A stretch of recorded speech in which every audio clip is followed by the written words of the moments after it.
जय हिंद दोस्तों, स्वागत है आप सभी का आपके अपने चैनल मार्केट एकेडमी में। दोस्तों, नवंबर के महीने में काफी सारे मेन लाइन कैटेगरी के धमाकेदार आईपीओज लिस्ट हुए। चाहे हम बात करें टाटा टेक्नोलॉजीज आईपीओ की, गांधार आईपीओ की, इराडा आईपीओ की, फ्लेयर इंक आईपीओ की। दोस्तों, काफी मोटा पैसा लिस्टिंग डे पर ही उनमें सभी में बनता हुआ नजर आया। और दोस्तों, दिसंबर महीने में भी काफी सारे धमाकेदार आईपीओज आ रहे हैं मेन लाइन कैटेगरी के, जिसमें से हमने काफी सारे आईपीओज को ऑलरेडी अपने चैनल में कवर किया है। एक आईपीओ है दोस्तों डॉम्स आईपीओ, जिसमें अभी जीएमपी 450 पर ट्रेड हो रहा है, 56.96% के लिस्टिंग गेन्स निकल करके आ रहे हैं। दूसरा है दोस्तों इंडिया शेल्टर फाइनेंस आईपीओ, इसका जीएमपी 135 पे ट्रेड हो रहा है, 27.38% के लिस्टिंग गेन्स निकल करके आ रहे हैं। वहीं दोस्तों तीसरा आईपीओ है आइनॉक्स इंडिया आईपीओ, जिसका जीएमपी 270 पर ट्रेड हो रहा है और 40.91% के लिस्टिंग गेन्स निकल करके आ रहे हैं। तो ये महीना भी फुल पैक रहने वाला है दोस्तों धमाकेदार आईपीओ से, जिसमें आपको एसमी आईपीओ और मेन लाइन आईपीओ दोनों ही बेहतरीन लिस्ट होते हुए नजर आएंगे, जिसमें काफी मोटा पैसा आप लिस्टिंग डे पर ही बना सकते हैं। तो दोस्तों, आज के इस वीडियो में हम जिस आईपीओ की चर्चा करने वाले हैं वो 14 दिसंबर को ओपन होने वाला है। नाम है आइनॉक्स इंडिया लिमिटेड। दोस्तों, इस आईपीओ की ग्रे मार्केट में काफी मैसिव डिमांड निकल करके आ रही है। प्राइस की बात करें तो 660 का डिसाइड किया गया है, जीएमपी है 270 का। जीएमपी होता है दोस्तों ग्रे मार्केट प्रीमियम। इससे हमें लिस्टिंग गेन्स के आइडियाज लगते हैं और उस हिसाब से एस्टिमेटेड लिस्टिंग गेन्स निकल करके आ रहे हैं 40.91% के, जो कि अपने आप में काफी मैसिव फिगर है, क्योंकि अभी आईपीओ सब्सक्रिप्शन के लिए ओपन भी नहीं हुआ है। और दोस्तों, 4500 रुपीज का सब्जेक्ट टू सौदा रेट रिटेल कैटेगरी से चल रहा है। वहीं अगर एचएनआई कैटेगरी की बात करें तो 63,000 का मैसिव सब्जेक्ट टू सौदा रेट चल रहा है। इशू साइज की बात करें 1459.32 करोड़ का ये इशू साइज रहने वाला है और 14 दिसंबर को ओपन होकर आईपीओ 18 दिसंबर इसकी क्लोजिंग डेट रहने वाली है। अब दोस्तों, क्योंकि ग्रे मार्केट में काफी मैसिव डिमांड इस पर्टिकुलर आईपीओ के लिए निकल करके आ रही है, इसलिए जरूरी हो जाता है कि हम इस आईपीओ का डिटेल रिव्यू और एनालिसिस करें। और जैसा कि दोस्तों हम अपने सारे वीडियोस में करते हैं कि सबसे पहले दोस्तों आईपीओ की प्रोफाइल, कंपनी की प्रोफाइल का डिटेल एनालिसिस करते हैं कि आखिर कंपनी काम क्या करती है, और उसके लिए हम कंपनी की वेबसाइट का भी रेफरेंस लेंगे और प्रोडक्ट्स को बहुत ही डिटेल में समझेंगे कि आखिर कंपनी का कामकाज किस तरीके का है। साथ ही आईपीओ रिलेटेड जो सारी डिटेल्स होने वाली है वो सारी डिटेल्स आपके साथ डिस्कस करेंगे। कंपनी के फंडामेंटल्स, फाइनेंशियल्स किस तरीके के हैं उन्हें चेक करेंगे, की परफॉर्मेंस इंडिकेटर को चेक करेंगे, कंपनी की वैल्यूएशन की जानकारी लेंगे और सारा डेटा एक्यूमुलेट करने के बाद, समझने के बाद फिर फाइनल डिसीजन लेंगे कि हमें इस आईपीओ में अप्लाई करना है या फिर इसे अवॉइड करना है। तो दोस्तों, इस वीडियो को लास्ट तक जरूर देखें, काफी इंफॉर्मेटिव ये वीडियो होने वाला है।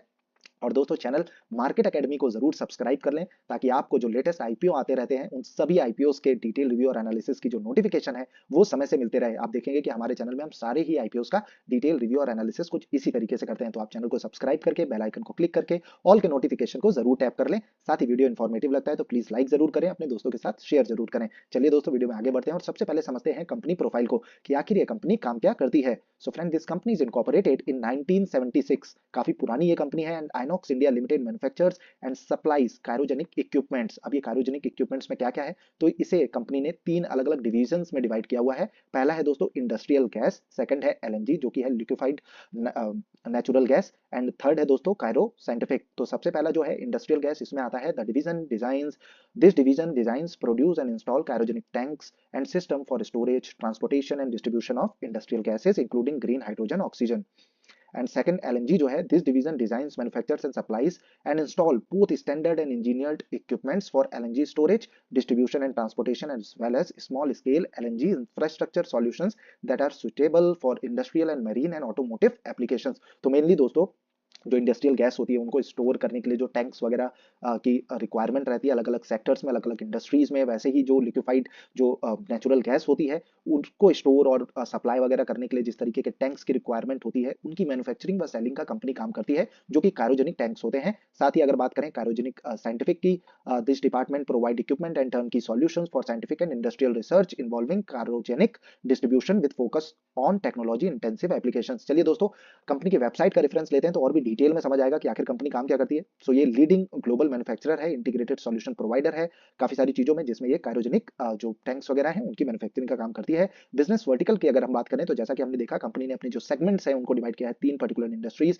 या सेगमेंट्स में। तो पहला है इंडस्ट्रियल गैस, सेकंड है एलएनजी, थर्ड है कायरो साइंटिफिक एंड फोर्थ दिया हुआ है बेवरेज कीक्स कैक्स। एंड साथ ही अगर बात की जाए कि किन किन सेक्टर्स और इंडस्ट्रीज को कंपनी कैटर करती है, तो इसमें है industrial gas, food beverages, LNG, LCNG, cryo scientific, hydrogen, health care and life science जो इंडस्ट्री है, सेक्टर है, उसे भी कंपनी कैटर करती है। एविएशन एंड एरोस्पेस को भी कंपनी सपोर्ट और अपने प्रोडक्ट्स डिलीवर करती है। साथ ही मेटल प्रोसेसिंग में भी कंपनी के जो प्रोडक्ट्स हैं उन्हें इस्तेमाल किया जाता है।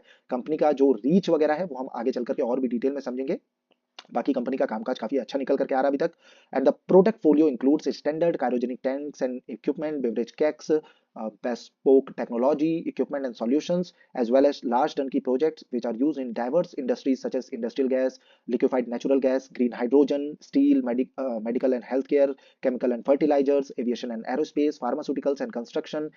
अब दोस्तों इतनी सारी जो डिफरेंट डिफरेंट इंडस्ट्रीज और सेक्टर को कंपनी कैटर करती है, इससे फायदा क्या होता है कि मान लीजिए कि एक सेक्टर पर्टिकुलर या एक इंडस्ट्री में थोड़ा सा मंदी का दौर भी चल रहा है, क्योंकि कुछ बिजनेस ऐसे होते हैं, कुछ सेक्टर्स ऐसे होते हैं जो कि सिक्लिकल इन नेचर होते हैं, मतलब उसमें कई बार आपको बूम देखने को मिला है और वहीं कई बार ऐसा होता है कि उनमें मंदी का दौर चल रहा होता है। तो फायदा ये हो जाता है अगर काफी सारे सेक्टर्स व इंडस्ट्रीज को कंपनी कैटर करती है कि अगर एक पर्टिकुलर इंडस्ट्री या एक या दो पर्टिकुलर इंडस्ट्रीज में थोड़ा सा मंदी का भी दौर चल रहा है, तो बाकी जो इंडस्ट्रीज हैं उनसे काफी अच्छे ऑर्डर्स आते रहते हैं, तो ऑर्डर बुक हमेशा भरी रहती है एंड फाइनेंशियल्स काफी इंटैक्ट रहते हैं। तो ये काफी पॉजिटिव पॉइंट कंपनी के लिए निकल करके आ रहा है और काफी एक डिफरेंट तरीके के बिजनेस को ऑपरेट करवाने वाली कंपनी है, तो इसमें जो कंपटीशन है वो काफी ज्यादा कम हो जाता है, तो ये कॉम्पिटेटिव एडवांटेज भी कंपनी के साथ जुड़ा हुआ है। अब बात कर लेते हैं दोस्तों आगे जो कंपनी की डिटेल्स दी हुई है। The company provides its equipment and system to 1255 domestic and 254 international customers across three divisions, and the company major customers include Air Liquide Global, ENC Solutions India Private Limited, Caribbean LNG Incorporation and 2G Energy Incorporation। साथ ही इसरो को भी company है जो products है उनको deliver करती है, ये काफी पॉजिटिव पॉइंट है। हुंडई इंजीनियरिंग को भी करती है। तो दोस्तों काफी सारे रेपुटेड क्लाइंट्स कंपनी के पास है, ये काफी पॉजिटिव पॉइंट है। कंपनी जो प्रोडक्ट्स मैन्युफैक्चर करती है उनको सर्व कर रही है 66 डिफरेंट कंट्रीज में, जिसमें यूनाइटेड स्टेट्स है, सऊदी अरेबिया है, नीदरलैंड है, ब्राजील है, कोरिया है, यूनाइटेड अरब एमिरेट्स है। तो दोस्तों काफी सारे डिफरेंट डिफरेंट कंट्रीज को कंपनी प्रोडक्ट्स को डिलीवर करती है, तो कंपनी की ग्लोबल रीच काफी बढ़िया निकल करके आ रही है। और अगर ऑर्डर बुक की बात करें तो ऑलरेडी कंपनी की जो ऑर्डर बुक है उसमें जो डिमांड है, जो ऑर्डर है वो है 10,366.09 मिलियन के, तो काफी अच्छा ऑर्डर बुक कंपनी की भरी हुई है। तो ये जो है वो आगे चल करके रिवेन्यू और प्रॉफिट में जुड़ने वाला एक फिगर है, तो ये काफी पॉजिटिव पॉइंट निकल करके आ रहा है कंपनी के लिए। अब आईपीओ रिलेटेड बातों को डिस्कस कर लेते हैं। तो 14 दिसंबर को आईपीओ ओपन हो जाएगा, 18 दिसंबर क्लोजिंग डेट हो जाएगी, 19 दिसंबर को अलॉटमेंट की जानकारी लग जाएगी। अगर अलॉटमेंट नहीं होता है तो आपको जो पैसे हैं वो रिफंड कर दिए जाएंगे 20 दिसंबर को, और अगर अलॉटमेंट हो जाता है तो आपके शेयर्स आपके डीमैट अकाउंट में क्रेडिट कर दिए जाएंगे 20 दिसंबर को ही, और इसकी जो लिस्टिंग है वो 21 दिसंबर को आपको देखने को मिलने वाली है। तो आईपीओ क्लोज होने के जस्ट 3 दिन बाद आपको जो इसकी लिस्टिंग है वो होती हुई नजर आएगी। फेस वैल्यू की बात करें तो ₹2 पर शेयर की फेस वैल्यू डिसाइड की गई है। प्राइस बैंड की बात करें तो 627 टू 660 पर शेयर का प्राइस बैंड डिसाइड किया गया है। जब भी आप अप्लाई करते हैं कोई भी आईपीओ हो, अगर ओवर सब्सक्राइब हो रहा है तो हमेशा ही अपर प्राइस बैंड पर अप्लाई करें। इस पर्टिकुलर आईपीओ की बात करें तो आपको 660 पर शेयर पर ही अप्लाई करना है। लॉट साइज की बात करें तो 22 शेयर्स का एक लॉट रहने वाला है। टोटल इशू साइज की हम बात करें तो 1459.32 करोड़ का रहने वाला है। अब इसमें फ्रेश इशू कुछ भी नहीं है, इसमें सब कुछ ऑफर फॉर सेल है। पूरा का पूरा जो स्टेक है, मतलब जो स्टेक है वो प्रमोटर्स अपना स्टेक को सेल कर रहे हैं, तो उससे कंपनी और जो प्रमोटर्स हैं वो अपना प्रॉफिट जनरेट करना चाह रहे हैं, और इसीलिए कंपनी जो आईपीओ लेकर के आई है वो पूरा का पूरा ऑफर फॉर सेल है। इसमें फ्रेश इशू कुछ भी नहीं है, तो ये थोड़ा सा नेगेटिव इंपैक्ट डालता है कि पर्टिकुलर किसी एक्सपेंशन या किसी बिजनेस माइंडसेट से आईपीओ नहीं लाया गया है, प्रमोटर्स थोड़ा सा स्टेक सेल करना चाहते हैं, उसके लिए पर्टिकुलरली आईपीओ आया हुआ है। इशू टाइप की बात करें तो बुक बिल्ड इशू आईपीओ रहने वाला है, जिसकी लिस्टिंग आपको दोनों ही एक्सचेंजेस बीएसई और एनएसई में देखने को मिलने वाले हैं। इस आईपीओ में 50% का जो रिजर्वेशन है वो क्यूआईबीज के लिए है, रिटेल कैटेगरी के लिए 35% का है, एचएनआई कैटेगरी के लिए 15% का है। वहीं दोस्तों रिटेल कैटेगरी से अगर आप अप्लाई करते हैं तो आपको मिनिमम एक लॉट के लिए अप्लाई करना होगा। शेयर्स हो जाएंगे 22, अमाउंट हो जाएगा 14,520 रुपीज का। वहीं रिटेल कैटेगरी से मैक्सिमम लिमिट है 13 लॉट्स की, शेयर्स हो जाएंगे 286, अमाउंट हो जाएगा 1,88,760 रुपीज का। अब दोस्तों ध्यान रखिए, जब भी कोई आईपीओ ओवर सब्सक्राइब होता है तो लॉटरी बेसिस पे उसका जो अलॉटमेंट है, जो प्रोसीजर है वो काम करता है। लॉटरी बेसिस पर ये नाम डिसाइड किए जाते हैं, और इसमें ऐसा होता है कि आप चाहे 13 लॉट्स के लिए अप्लाई करें, 5 या 6 लॉट के लिए अप्लाई करें, या सिंगल लॉट के लिए अप्लाई करें, आपकी जो एप्लीकेशन है वो एक ही एप्लीकेशन, एक ही बिड को काउंट किया जाएगा। और अगर आपको अलॉटमेंट होता भी है तो एक ही लॉट अलॉट किया जाएगा। अगर आप किसी भी कैटेगरी से अप्लाई करते हैं, स्मॉल एचएनआई कैटेगरी से करेंगे तो आपको 14 लॉट्स ही अलॉट किए जाएंगे। अगर इस डेडिकेटेड आईपीओ की मैं बात करूं तो इसमें आपको 14 लॉट्स ही अलॉट किए जाएंगे, चाहे आप 68 लॉट्स के लिए लगाएं, 50 लॉट्स के लिए लगाएं, 40 लॉट्स के लिए लगाएं। अमाउंट आपको जो स्मॉल एचएनआई कैटेगरी में लगाना होगा वो है मिनिमम 2,03,280 रुपीज का। वहीं दोस्तों 2 लाख तक की लिमिट रिटेल कैटेगरी में होती है मैक्सिमम लिमिट, तो उससे ज्यादा के लिए अगर आप अप्लाई करते हैं तो आ जाते हैं एचएनआई कैटेगरी में। और अगर आप 10 लाख से ज्यादा की बिडिंग या एप्लीकेशन लगाना चाहते हैं तब आप आते हैं बिग एचएनआई कैटेगरी में। और इस आईपीओ में अगर आपको बिग एचएनआई कैटेगरी से अप्लाई करना है तो मिनिमम 69 लॉट्स के लिए अप्लाई करना होगा। शेयर्स हो जाएंगे 1,518, अमाउंट हो जाएगा 10,01,880 रुपीज का। अब दोस्तों इससे रिलेटेड भी काफी सारे डाउट्स आते हैं कि अगर हम बिग एचएनआई कैटेगरी से अप्लाई कर रहे हैं तो हमें जो अलॉटमेंट मिलेगी वो 10 लाख के अमाउंट के शेयर्स की मिलेगी या फिर 2 लाख के अमाउंट के शेयर्स की मिलेगी। तो आप चाहे बिग एचएनआई कैटेगरी में अप्लाई करें चाहे स्मॉल एचएनआई कैटेगरी में अप्लाई करें, आपकी जो एप्लीकेशन है वो कंसीडर की जाती है एचएनआई कैटेगरी के लिए। और एचएनआई कैटेगरी में जो अलॉटमेंट होता है, अगर कोई भी आईपीओ ओवर सब्सक्राइब हो जाता है तो जो मिनिमम उसकी बिडिंग होती है, जैसे इस आईपीओ में 14 लॉट्स की है, तो चाहे आप 69 लॉट्स के लिए अप्लाई करें, उससे ज्यादा के लिए करें, या 14 लॉट्स के लिए अप्लाई करें, आपको मिलेंगे 14 लॉट्स ही। तो फायदा क्या है बिग एचएनआई कैटेगरी में अप्लाई करने का कि ये जो 15% का रिजर्वेशन है उसमें 5% का रिजर्वेशन स्मॉल एचएनआई कैटेगरी का होता है और 10% का जो रिजर्वेशन है वो बिग एचएनआई कैटेगरी का होता है। तो पहले ही अलॉटमेंट के चांसेस दोगुना हो जाते हैं बिग एचएनआई कैटेगरी में। दूसरा, बिग एचएनआई कैटेगरी में क्योंकि अमाउंट 10 लाख से ज्यादा का लगता है तो थोड़ा सा जो सब्सक्रिप्शन फिगर होता है बिग एचएनआई कैटेगरी में कम होता है, तो चांसेस और भी ज्यादा बढ़ जाते हैं। बाकी सबसे अच्छा ये है कि अगर आपके पास 14 से 15 हज़ार रुपए है तो आपको अगर अलॉटमेंट की प्रोबेबिलिटी बढ़ानी है तो एक ही सिंगल पैन कार्ड के होल्डर के एप्लीकेशन को उसी से मतलब 5-6 लॉट्स के लिए अप्लाई ना करके different different pan card holder, चाहे वो अपने फैमिली मेंबर का अकाउंट हो चाहे वो अपने फ्रेंड का अकाउंट हो, उससे आप अप्लाई करें तो आपके अलॉटमेंट की जो प्रोबेबिलिटी है वो बढ़ जाएगी। और सेम यूपीआई आईडी होनी चाहिए, ऐसा नहीं है कि एक एक यूपीआई आईडी और डिफरेंट पैन कार्ड होल्डर्स के जो एप्लीकेशन है उसको आप सेम यूपीआई आईडी से सबमिट कर रहे हैं। यूपीआई आईडी उसी बंदे की होनी चाहिए जिस बंदे का डीमैट अकाउंट है, जिस बंदे का पैन कार्ड होल्डर मतलब जो पर्टिकुलर है उसी के अकाउंट से होना चाहिए। सब चीजें सेम होनी चाहिए, अदरवाइज आपकी जो एप्लीकेशन है वो रिजेक्ट कर दी जाती है। प्रमोटर होल्डिंग की अगर हम बात करें तो 99.30% की प्रमोटर होल्डिंग प्री इशू में थी और क्योंकि ऑफर फॉर सेल है तो पोस्ट इशू में घट करके 75.46% की ये रहने वाली है। अब दोस्तों फाइनेंशियल फिगर्स के चेकआउट कर लेते हैं। तो एसेट्स की हम बात करें तो 687 करोड़, फिर 896 करोड़, फिर 1148 करोड़ और क्वार्टर ऑन क्वार्टर भी काफी अच्छी ग्रोथ एसेट्स में देखने को मिल रही है। तो ओवरऑल एसेट्स लगातार बढ़ रहे हैं। रेवेन्यू की बात करें तो आप देखेंगे लगातार रेवेन्यू बढ़ रहा है साल 2023 तक, साल 2021 से, और क्वार्टर ऑन क्वार्टर भी काफी अच्छा रेवेन्यू कंपनी जनरेट करती हुई नजर आ रही है। प्रॉफिट्स की अगर बात करें तो प्रॉफिट्स लगातार बढ़ते हुए नजर आ रहे हैं। क्वार्टर ऑन क्वार्टर भी काफी अच्छा प्रॉफिट कंपनी ने जनरेट किया, अभी 2 क्वार्टर ऑलरेडी बाकी हैं तो काफी अच्छा जो फिगर है वो देखने को मिलेगा प्रॉफिट्स में साल 2023 की जो फाइनेंशियल ईयर समरी आने वाली है। नेटवर्थ की बात करें तो नेटवर्थ भी लगातार बढ़ता हुआ ही नजर आ रहा है। टोटल बोरोइंग की बात करें तो बोरोइंग को ऑलमोस्ट कंपनी ने आधा कर दिया है, 60.37 करोड़ का था अभी घट करके 31.03 करोड़ का रह गया है और डेट टू इक्विटी रेशियो काफी इस तरीके से कम निकल करके आ रहा है। फंडामेंटल्स फाइनेंशियल्स काफी इंटैक्ट हैं क्योंकि कंपनी काफी अच्छा प्रॉफिट और रेवेन्यू दोनों ही जनरेट कर पा रही है। पी रेशियो की बात करें तो 39.22 के पी रेशियो जो कि होता है दोस्तों प्राइस टू अर्निंग रेशियो, जिससे हमें वैल्यूएशन की जानकारी मिलती है। उसके आधार पर दोस्तों बहुत ही ज्यादा आप चीप या फिर ओवर वैल्यूड आईपीओ को नहीं कह सकते, काफी रीजनेबल वैल्यूएशन पे कंपनी अपने आईपीओ को लेकर के आई है। मार्केट कैप की बात करें 5990 करोड़ के मार्केट कैप वाली ये कंपनी है। आरओई कंपनी ऑफर करती है 27.79% का।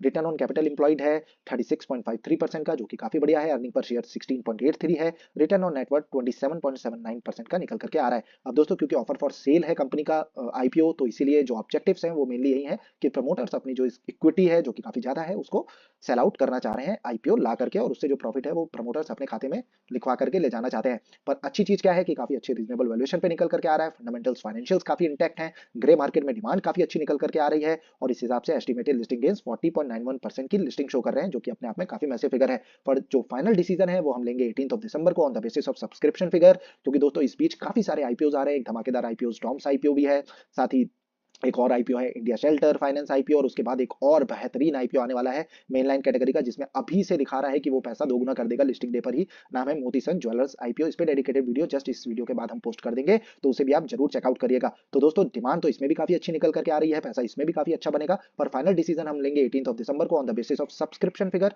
On the basis of GMP anchor investor की बुकलिस्ट को चेक करेंगे। और सारे फाइनल डिसीजन हम हमेशा ही आखिरी दिन लेते हैं क्योंकि आप पहले दिन अप्लाई करें या आखिरी दिन अप्लाई करें अलॉटमेंट की प्रोबेबिलिटी सेम ही रहती है। और सारा जो आपका पैसा है अगर वो लिमिटेड है तो आप फाइनली डिसाइड कर सकते हैं कि कौन सा अच्छा आईपीओ जिसमें एक्चुअल में पैसा बनेगा, क्योंकि बाद में तो लॉटरी बेसिस पे काम हो जाता है कि लक वाला काम हो जाता है, पर अगर पैसा बने तो काफी अच्छा बने तो सही आईपीओ में ही अप्लाई करें।